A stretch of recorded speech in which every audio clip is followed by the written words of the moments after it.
Hello, everyone. Welcome to Celsius 233, your go-to place for fiction book summaries.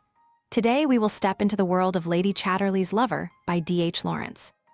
Lady Chatterley's Lover is a provocative novel by D.H. Lawrence, published in 1928. Set in post-World War I England, the novel explores the complexities of human relationships, the conflict between the mind and body, and the stark contrast between different social classes. It gained notoriety for its explicit depictions of physical intimacy and its open discussion of sexuality, challenging the rigid norms of its time.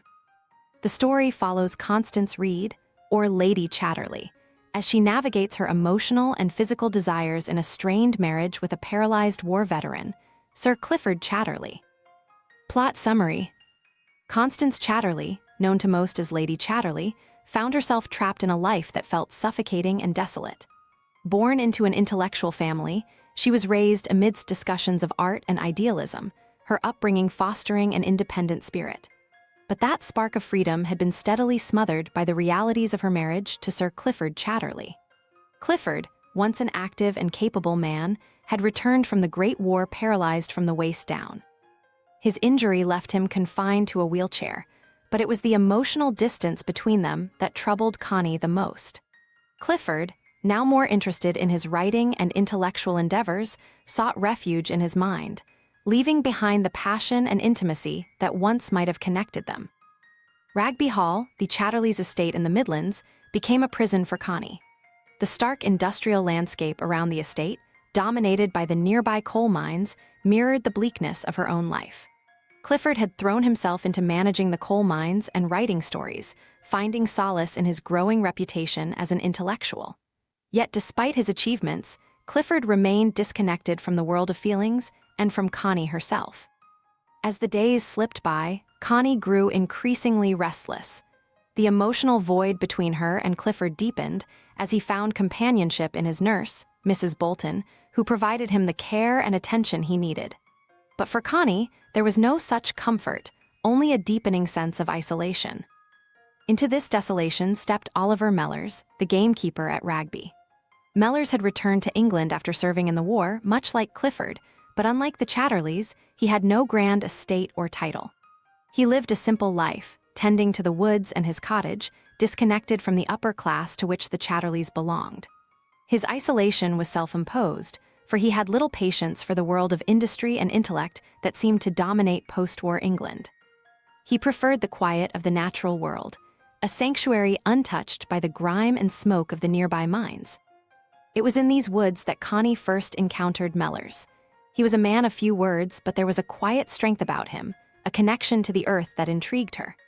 Over time, she found herself drawn to him, not just physically but emotionally, for he represented something vital that was missing from her life, an untamed passion, a return to the primal forces of life that she had forgot. Their meetings, at first awkward and filled with tension, soon blossomed into something deeper. With Mellors, Connie rediscovered her body, her desires, and the part of her spirit that had been suppressed for so long. As their affair deepened, Connie felt a growing distance from Clifford. He, consumed by his writing and the praise it garnered, seemed oblivious to the transformation occurring within his wife. Their marriage had become a hollow shell, sustained by duty rather than love.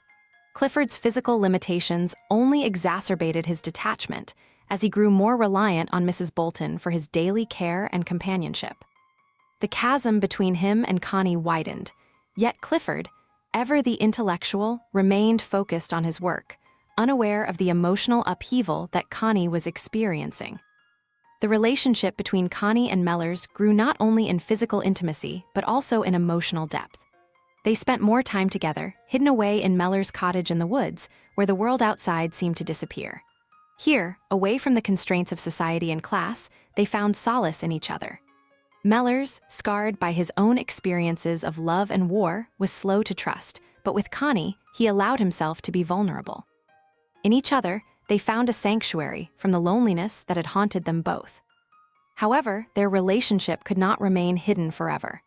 Connie began to entertain thoughts of leaving Clifford, of abandoning the life of privilege that had become a gilded cage. She knew that society would never accept a relationship between a lady and a man of Mellors' station, but the thought of continuing her life without the passion she had found seemed unbearable. She confided in her sister, Hilda, who disapproved of the affair but understood Connie's unhappiness. Together, they planned a way for Connie to escape the confines of her marriage and be with Mellors. Yet the world outside their secluded love could not be so easily ignored. Clifford, while largely blind to Connie's emotional struggles, was not completely oblivious to the changes in her demeanor. Suspicion crept into his mind, and he began to rely more heavily on Mrs. Bolton, who subtly encouraged his growing sense of isolation. As Clifford's health deteriorated, so too did his grip on Connie, leaving her free to pursue the life she longed for, though not without a price. The final test came when Connie realized she was pregnant with Mellors' child. The weight of this new life growing inside her brought urgency to her decision. She could no longer remain at Ragby, bound by duty to a man she no longer loved. With a quiet determination, Connie prepared to leave Clifford and the world of privilege behind. Mellors, too, faced his own trials, as his position as a gamekeeper came under threat from those who looked down on him for daring to love a woman above his station. In the end, Connie and Mellors stood at the edge of a new life together, uncertain of the future, but certain of the love that had grown between them. It was a love that defied the rigid boundaries of class and convention, a love rooted in the raw, untamed forces of nature.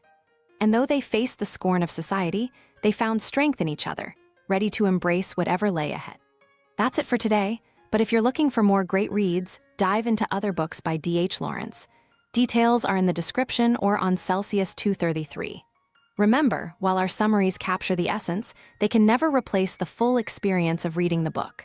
If this summary intrigued you, consider diving into the complete story, buy the book, and immerse yourself in D.H. Lawrence's original work.